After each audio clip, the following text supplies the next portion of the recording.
Do you believe that with just a few simple materials, we can create a real signal receiver? It sounds hard to believe, but today, I'm going to turn that idea into reality. And the final result might surprise you. First, I wrap the copper wire around the magnet. Wrapping copper wire around the magnet helps create a signal-conducting coil, improving the antenna's ability to receive and transfer signals. At the same time, this structure helps focus the signal more effectively into the central connection system.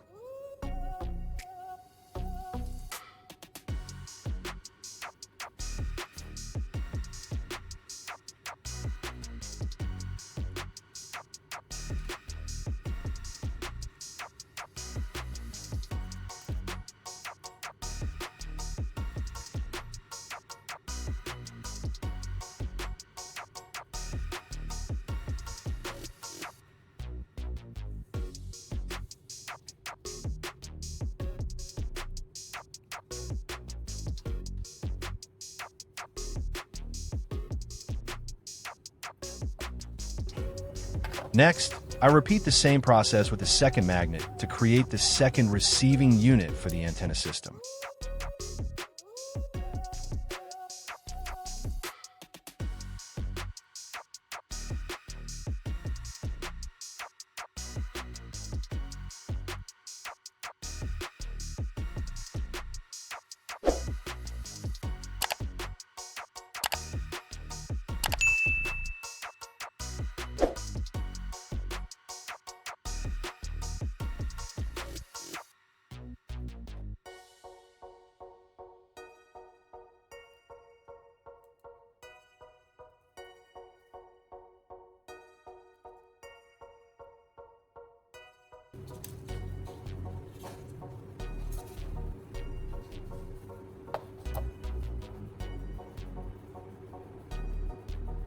Next, I place the spark plug in the center between the two magnets.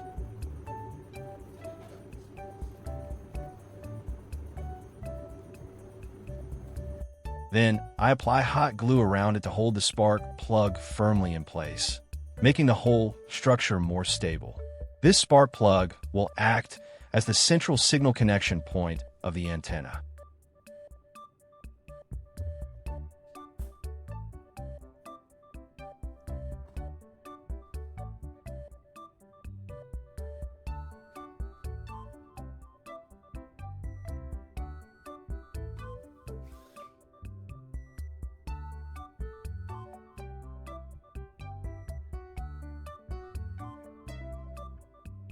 Next, I attach the second magnet to the opposite side of the spark plug to create a balanced structure.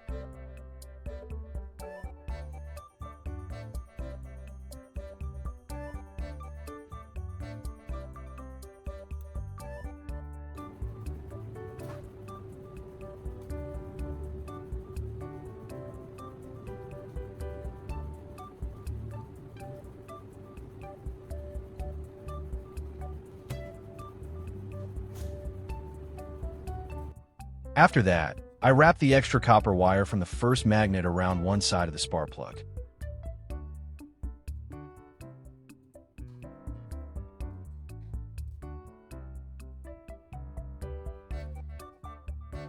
I repeat the same process with the copper wire from the second magnet on the other side. This creates a signal path connecting both receiving units to the central part of the antenna. In the next step, I secure the entire structure onto the surface of a wooden board. The wooden board will act as the base, helping the antenna stay stable during use. Next, I attach two copper springs as the receiving elements of the antenna. These springs help increase the signal contact area and improve the antenna's reception ability.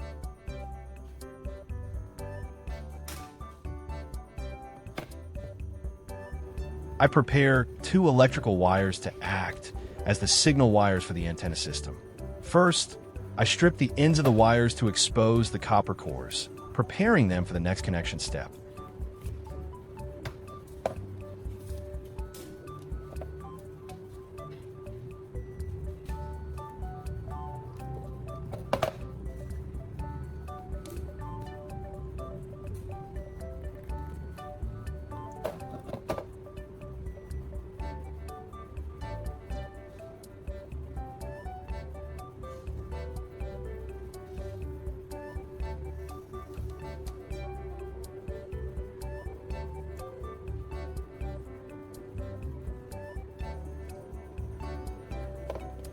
Next, I use heat shrink tubing to protect the wire connections.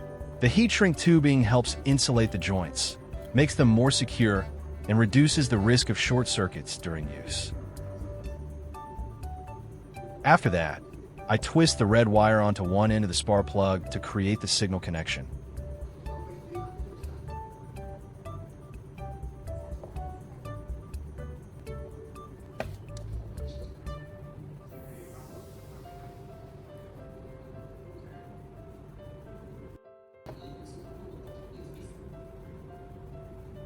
Next, I repeat the same process with the blue wire on the other end of the spark plug.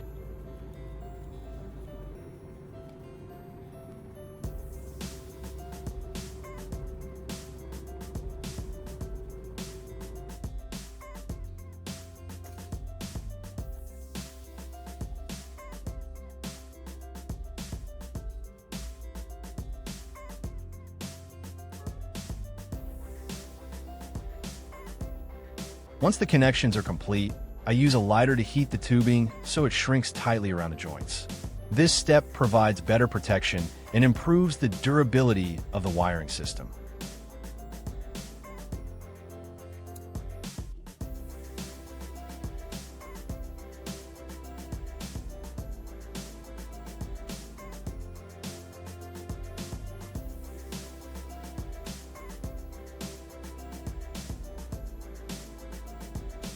In the next step, I use an electrical plug as the connector for the antenna. First, I disassemble the parts of the plug to prepare for the wiring connection.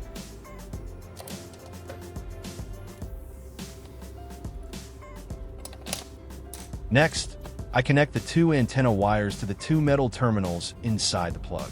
These terminals will act as the main signal output connection between the antenna and the cable system.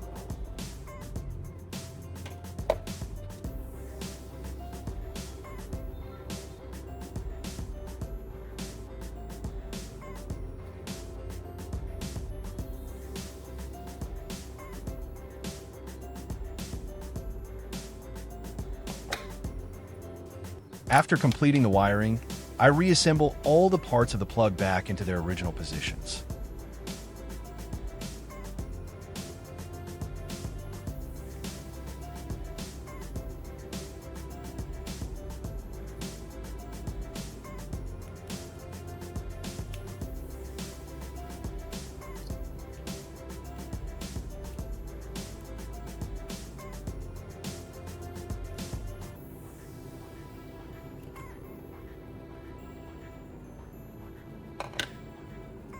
In the next step, I apply hot glue to firmly secure the entire antenna structure onto the wooden board.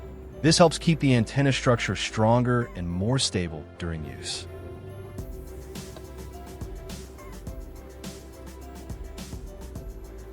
At this point, the main connection system of the homemade antenna is complete and ready for real-world testing. Next, I use a long signal cable as the connection wire between the antenna and the TV. First, I strip the insulation from one end of the cable to create a connector. This exposes the copper core inside and prepares it for the next assembly step.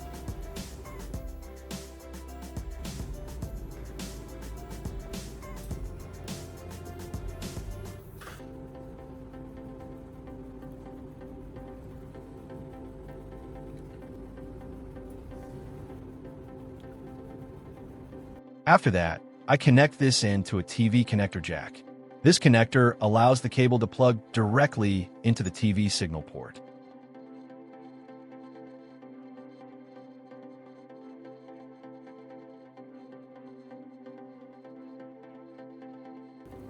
Next, I wrap electrical tape around the connection to make it more secure and protect the contact points.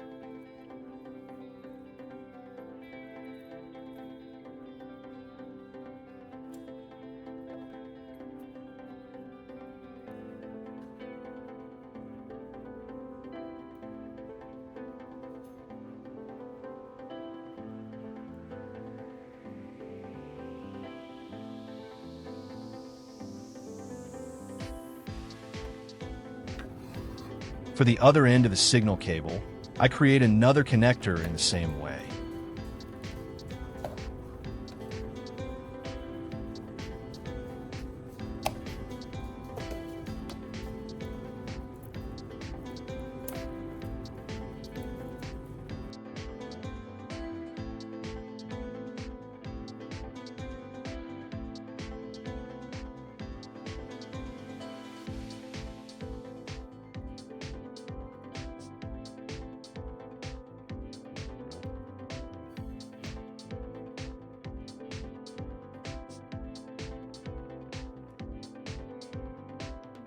Here, I use a female plug to attach to this end. The female plug will act as an intermediate connection point, making it easier to connect the antenna to the signal cable. First, I disassemble the female plug to prepare for wiring.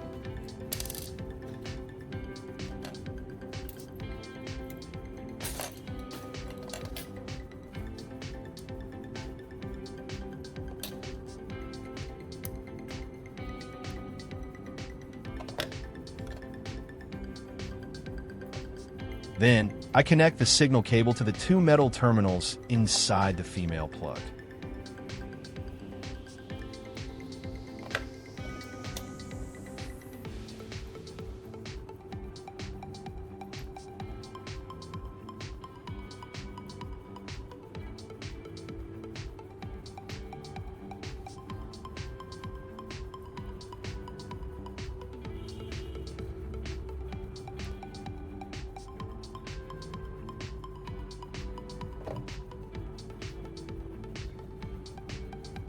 After completing the wiring, I reassemble all the plug parts back into place.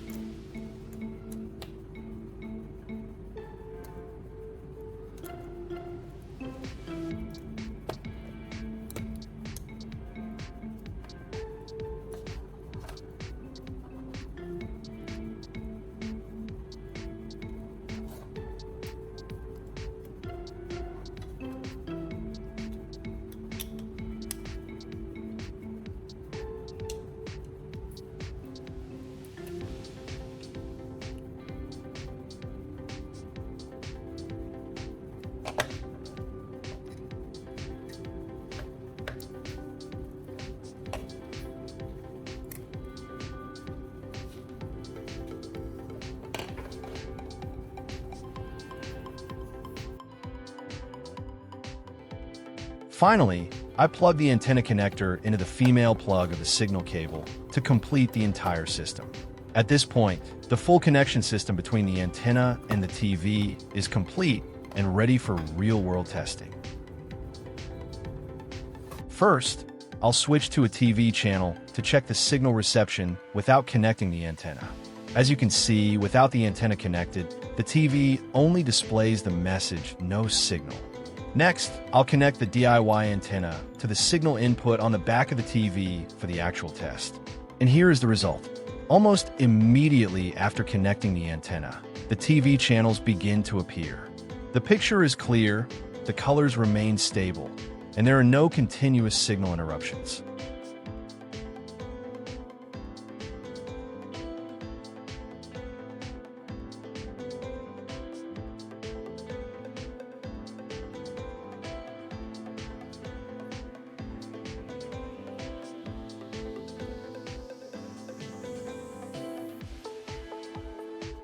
To make the test more convincing, I'll perform one more experiment. I disconnect the antenna from the TV and observe the signal changes.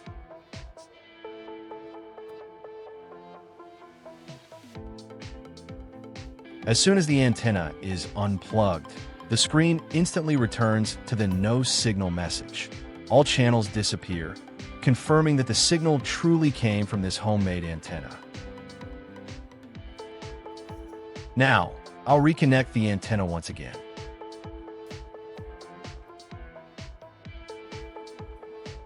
As you can see, within just a few seconds, the channels reappear and continue working normally.